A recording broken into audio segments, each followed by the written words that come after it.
Manchester United sedang terpuruk di Premier League. Bahkan, pembicaraan soal degradasi mulai mencuat di dalam klub. Manchester United menutup tahun 2024 dengan kekalahan 0-2 dari Newcastle di Old Trafford. Pelatih Setan Merah Ruben Amorim menyebut timnya kini berjuang melawan ancaman degradasi. Manchester United saat ini tercacar di peringkat 14 klasemen Premier League dengan perolehan 22 poin. Mereka hanya 7 poin di atas zona degradasi.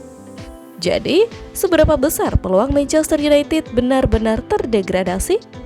Dengan skuad yang rapuh dan performa yang menurun, apakah Setan Merah akan turun ke Champions?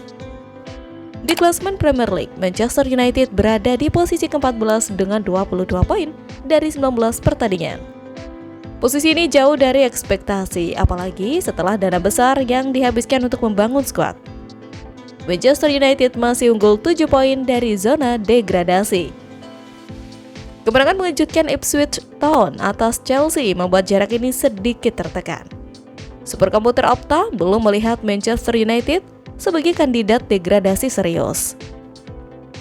Dari 10.000 simulasi, mereka hanya terdegradasi dalam 0,15% kasus. Peluang ini lebih kecil dibandingkan West Ham yang 1 poin di atas Manchester United, tetapi memiliki resiko degradasi sebesar 0,82%. Hal ini dipengaruhi oleh performa historis West Ham yang kurang stabil. Namun, performa buruk Manchester United bisa mengubah segalanya. Jika jarak ke zona degradasi terus menyusut, ancaman degradasi akan menjadi lebih nyata. Manchester United mengawali tahun baru di peringkat ke-14, posisi terendah mereka dalam sejarah Premier League. Namun tak ada tim di musim Premier League dengan 38 pertandingan yang memiliki keunggulan 7 poin dari zona degradasi pada tahun baru dan akhirnya terdegradasi. Hal ini membuat peluang Manchester United turun kasta menjadi sangat kecil. Meski demikian, situasi Manchester United saat ini tetap mencengangkan untuk klub sebesar mereka. Untuk pertama kalinya dalam era Premier League, ancaman degradasi tak lagi terasa mustahil bagi mereka.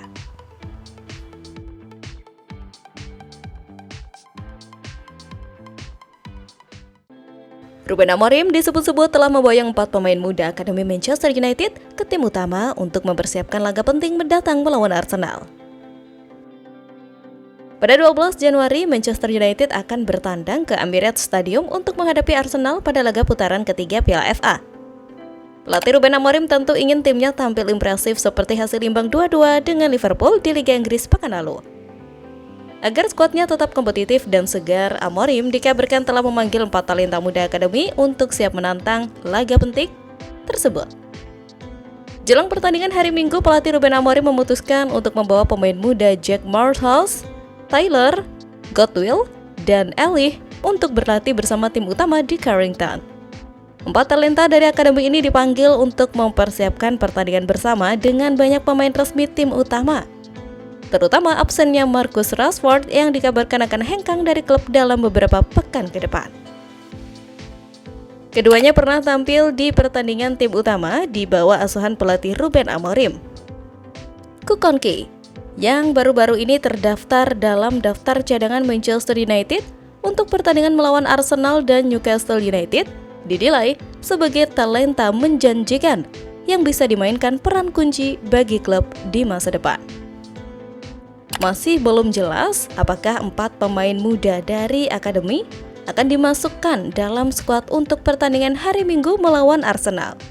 Namun, fakta bahwa mereka telah diikut sertakan dalam pelatihan dengan tim utama minggu ini menunjukkan kepada para penggemar bahwa Manchester United dapat berharap untuk melihat bakat-bakat ini berkembang.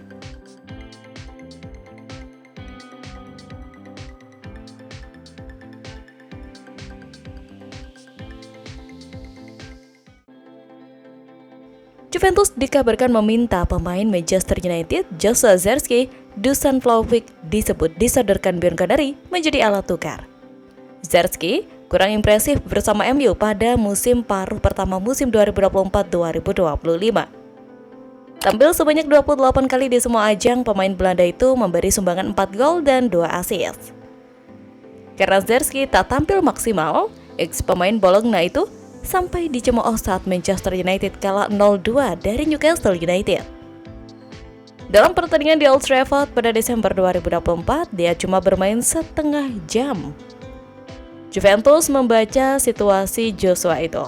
The Old Lady meminta pemain 23 tahun itu agar tak perlu mengeluarkan banyak uang untuk mendatangkan Zeki. Vlahovic disodorkan ke MU sebagai bagian dari transfer. Pemain Serbia itu sudah membukukan sebanyak 23 pertandingan dengan sumbangan 12 gol. Vlahovic mempunyai nilai pasar yang tinggi, 16 juta euro. Dia masih terikat kontrak 18 bulan dengan Juventus tapi tak menunjukkan tanda ingin memperpanjang kontrak. Kalau kesepakatan tukar guling ini tercapai, bisa menguntungkan MU atau Juventus. Ruben Amorim dikabarkan mendesak Manchester United untuk segera mendatangkan striker haus gol. Manchester United tak menunjukkan kemajuan signifikan setelah merekrut Ruben Amorim sebagai pelatih pada pertengahan musim 2024-2025. Ruben Amorim melihat Victor Gyökeres sebagai solusi atas permasalahan Manchester United, termasuk soal pasokan gol. Menurut laporan Daily Star, dia meminta United agar mendatangkan mantan striker andalannya pada bursa transfer Januari 2024. Amorim tak bisa menunggu hingga musim panas untuk reuni dengan Gyökeres. Namun, bukan perkara mudah bagi United untuk memboyong pemain bersangkutan. Mereka perlu membobol bank untuk mendatangkan Gyökeres ke Old Trafford.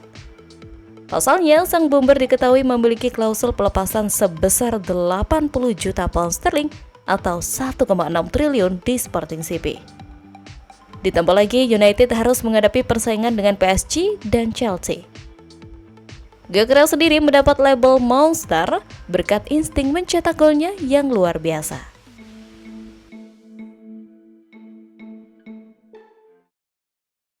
Krisis yang dialami Manchester United diperparah dengan hubungan kurang baik antara Amorim dan para pemainnya. Bahkan, pelatih asal Portugal itu berencana untuk melepas banyak pemain dari skuad asuhnya.